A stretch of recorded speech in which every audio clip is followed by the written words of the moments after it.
So I like my succulents to look something like this and this.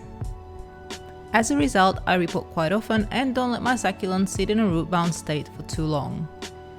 There are some other reasons too.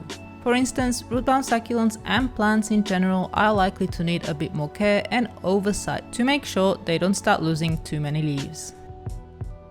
Different succulents also handle being root-bound in different ways. Some can stay in the same pot for years, while others will cark it after a few months. Having said all of this, there may be some benefits to keeping certain succulents root-bound. In this video, I'll first explain and demonstrate what happens to root-bound succulents. I will then list the ways this can be beneficial and for which types of succulents.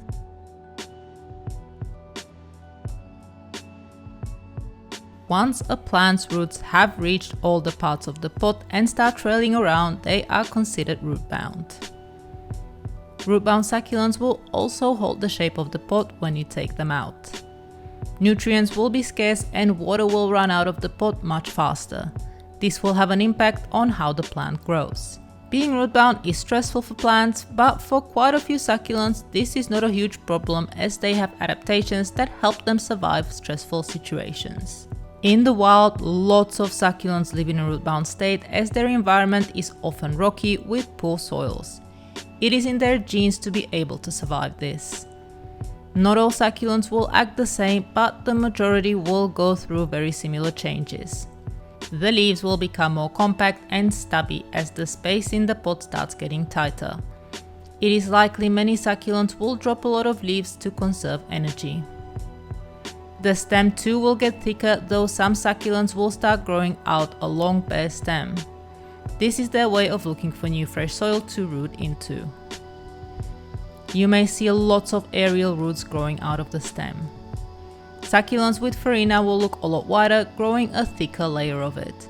The leaf surface is also likely going to thicken. Growth will slow down dramatically and, as time goes on, can grind to a complete halt. Color is very likely going to intensify. Root-bound succulents can look spectacular. Inside the pot, the roots will become very dense, replacing most of the potting mix. This increases the drainage. The question is, can any of these benefit succulents?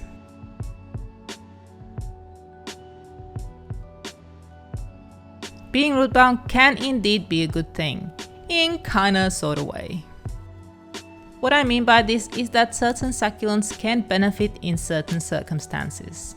One group of plants really stands out when it comes to benefiting from being root-bound, and that is Echeveria and their hybrids. This is especially noticeable when the weather is wet and humid, as the water drains super fast, which can prevent water-related diseases such as edema or root rot. Some Echeverias are quite susceptible to all manner of overwatering related disease. Root-bound plants are often quite thirsty even when watered regularly. And while this can be very stressful for succulents, it may prevent excess water uptake. Another benefit of root-bound plants is the thick farina and tougher skin. This can help during heat waves, as farina is like sunscreen for succulents. Thicker the layer, less chance of sunburn. And finally, pests such as aphids and mealybugs may be discouraged to a degree as they prefer thinner skin. This is why they can usually be found in the center of plants feeding off the youngest leaves. Before you go and let your succulents get root-bound, please know there are risks. It's important to point out that succulents can struggle if root-bound for too long, and they can even die. It is vital to keep an eye on root-bound plants, especially in summer when it's also hot. Stressing succulents with a multitude of factors like heat, lack of water, etc. can make them lose leaves fast as well. In my opinion, there is a sweet spot which can give all of the benefits and limit the risks at the same time. So basically, you'll still repot your plants at least once a year, but strictly use the 10% rule or repot into the same pot. I have videos on both of these topics, but in short, the 10% rule is upgrading the pot by 10% in diameter and depth or volume. Repotting into the same pot involves removing the plant out of the pot, shaking off the old potting mix, and replacing with fresh new one and planting back into the same pot. These two methods will ensure there's still some nutrients to support the plant, but not enough fresh potting mix to hold too much water.